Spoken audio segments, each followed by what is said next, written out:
ان پر فرشتوں کا نزول ہوتا ہے. نہ کوئی غم کرو نہ خوف، خوشیاں مناؤ جنت کی جس کا تم سے وعدہ کیا گیا تھا. اللہ کی ربوبیت پر اطمینان جب انسان کو ہو جاتا ہے، میرا رب اللہ ہے، ربی اللہ، انسان کے لیے نہ کوئی کھٹکا، نہ کوئی خطرہ، نہ کوئی خوف، نہ کوئی حزن. جو کچھ ہو رہا ہے کس کے اذن سے ہو رہا ہے؟ اللہ کے اذن سے. اللہ کے اذن کے بغیر پتا تک نہیں ہلتا. یہ کوئی اندھا بہرا مادہ نہیں ہے جس سے مجھے کوئی خوف ہو. اندھا بھینسا چلا آ رہا ہو اس سے تو ڈرنے کا ہر انسان کو ڈرنا چاہیے، نہ معلوم کس کو ٹکر مار دے. لیکن نہیں، اس کائنات کو چلانے والا ایک سمیع و بصیر خدا ہے. وہ جو میرا دوست ہے، میرا ولی ہے. اللہ ولی الذین آمنوا یخرجہم من الظلمات الی النور. اللہ اہل ایمان کا ولی ہے، ساتھی ہے، پشت پناہ ہے، مددگار ہے، حمایتی ہے. بتائیے جسے یقین ہو جائے کہ اللہ میرا مددگار، اللہ میرا محافظ، اللہ میرا پشت پناہ، اللہ میرا حمایتی، اس کے لیے کوئی خوف ہوگا؟ اس سے کوئی ڈر ہوگا؟ میں مثال دیا کرتا ہوں ایک بہت سادہ پنجاب کے دیہات کی. وہ بڑا چودھری ہے اور کوئی غریب کسان ہے. اس غریب کسان کے جانوروں کو ہر وقت اندیشہ ہوگا چوری کا. کوئی میری بھینس کھول کر نہ لے جائے، کوئی میرا بیل کھول کر نہ لے جائے. لیکن جس کے بارے میں یہ سب کو معلوم ہو کہ وہ جو بڑا چودھری ہے وہ اس کا دوست ہے، اس کی بچیا کو کوئی خوف ہوگا؟ اس کی بھینس پر کوئی ہاتھ ڈالے گا؟ اسے کوئی اندیشہ ہوگا؟ نہیں. کیوں؟ کہ وہ بڑا چودھری، بڑا اس کا یہاں کا سردار، جاگیردار، سب کو معلوم ہے وہ میرا دوست ہے، کوئی میرے خلاف اقدام نہیں کر سکتا. اس دنیا میں یہ چھوٹی سی بات اگر آپ کے دلی اطمینان اور سکون کا باعث بن سکتی ہے تو ذرا تصور کیجئے. میں لفظ تصور استعمال کروں گا صرف اس لیے کہ اس کا ہم جس کو کہتے ہیں ادراک اور شعور کر نہیں سکتے. اگر کے ساتھ کر سکتے، اگر یقین ہو کہ اللہ میرا مددگار اور یقین ہو کہ اللہ ہر آن میرے ساتھ ہے، پھر کوئی خوف؟ کس کا خوف؟ کوئی شے اللہ سے بالا تر ہے؟ کوئی قوت اس سے زیادہ طاقتور ہے؟ کوئی اس کے ارادے کو بدلنے والا ہے؟ کوئی اس کی مشیت کے آڑے آنے والا ہے؟ یہی بات ہے جو حضور نے فرمائی. یہ ایمان کا حاصل ہے لب لباب کہ دیکھو اچھی طرح اس بات کو ذہن نشین کر لو. اگر تمام انسان مل کر تمہیں کوئی نقصان پہنچانا چاہے نہیں پہنچا سکتے مگر جو کچھ اللہ نے لکھ دیا ہو، اور تمام انسان مل کر تمہیں کوئی نفع پہنچانا چاہے نہیں پہنچا سکتے مگر وہ شے جو اللہ نے طے کر دی. آپ پھر میں کہوں گا ذرا طاری کیجئے، اسے فرض کیجئے، اسے سوچئے. اگر اس حدیث پر ہمارا دل ٹھکا ہوا ہو تو کسی سے ڈر ہوگا؟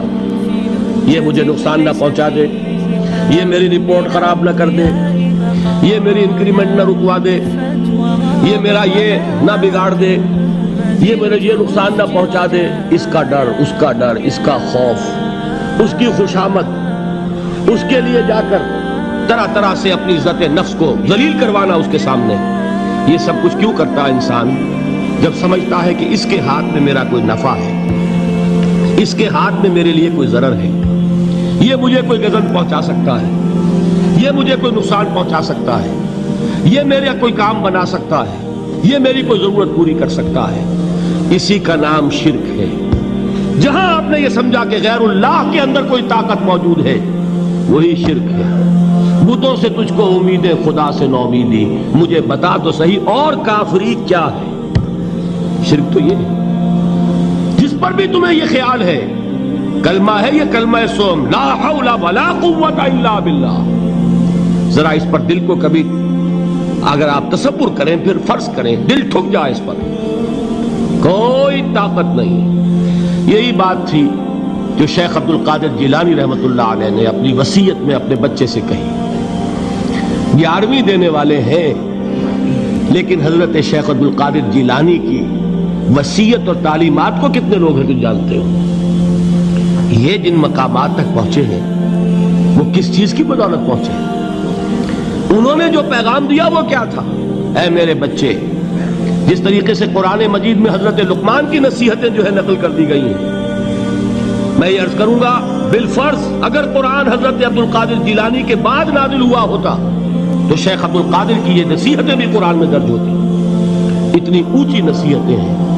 اے میرے بچے، اس حقیقت کو ذہن نشین کر لے، لا فاعل فی الحقیقت ولا مؤثر الا اللہ۔ اس کائنات میں نہ کوئی فاعل حقیقی ہے نہ مؤثر حقیقی ہے سوائے اللہ۔ کسی شے میں کوئی تاثیر نہیں اگر اللہ نہ چاہے۔ آگ جلا نہیں سکتی اگر اللہ نہ چاہے، پانی ڈبو نہیں سکتا اگر اللہ نہ چاہے، زہر ہلاک نہیں کر سکتا اگر اللہ نہ چاہے، کوئی چیز فائدہ نہیں پہنچا سکتی اگر اللہ نہ چاہے۔ تو در در پہ کیوں سر جھکاتے ہو؟ در در پر کیوں جبیں سائی کرتے ہو؟ سب کے سامنے کیوں ہاتھ پھیلاتے ہو؟ ایک اللہ سے مانگو، ایک اللہ کے سامنے زمین پر اپنی جبین رکھو۔ لا فاعل فی الحقیقت ولا مؤثر الا اللہ۔ نظر آتا ہے ہمیں کہ پانی پیاس بجھا دیتا ہے، پیاس بجھانے کی صلاحیت پانی میں نہیں ہے، اللہ کے اذن سے۔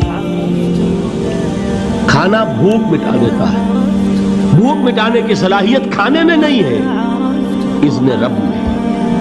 دیکھیے یہی یقین تھا۔ حضرت موسیٰ علیہ السلام کا واقعہ یاد کیجئے۔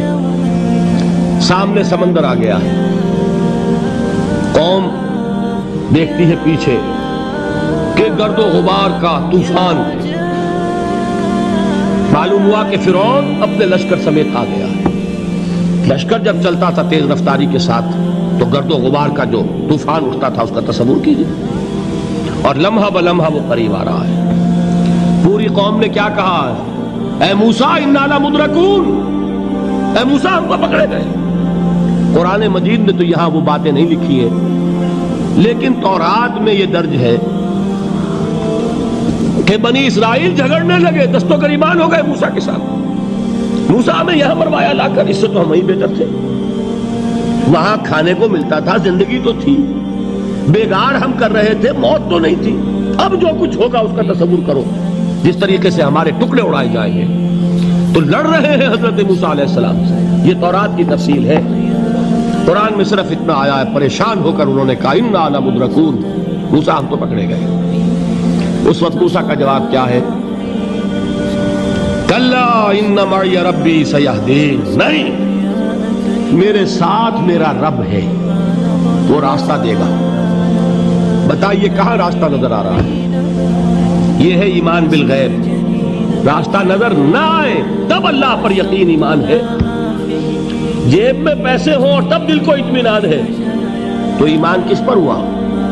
پیسے پر، اللہ پر نہیں۔ جب وسائل و ذرائع نہ ہو اور پھر یقین ہو کہ اللہ مسبب الاسباب ہے، وہ اسباب کا پابند نہیں ہے، وہ اسباب کا محتاج نہیں ہے، اسباب اس کے محتاج ہیں۔ اگر یہ یقین ہے تو اللہ پر ایمان ہے، یہ نہیں ہے تو تمہارا ایمان اسباب پر ہے، وسائل پر ہے، ذرائع پر ہے، مادیات پر ہے، اللہ پر نہیں۔ اس وقت کہاں راستہ تھا؟ کوئی راستہ تھا؟ سمندر ہے اور ادھر سے لشکر آ گیا ہے۔ کلا ان معی ربی سیہدین۔ اب دیکھیے ایمان کہہ دینا آسان ہے، ہوا معکم اینما کنتم، جہاں کہیں بھی تم ہوتے ہو اللہ تمہارے ساتھ ہوتا ہے، لیکن اس کا یقین قائم ہو جائے تو زمین و آسمان کا فرق واقع ہو جائے۔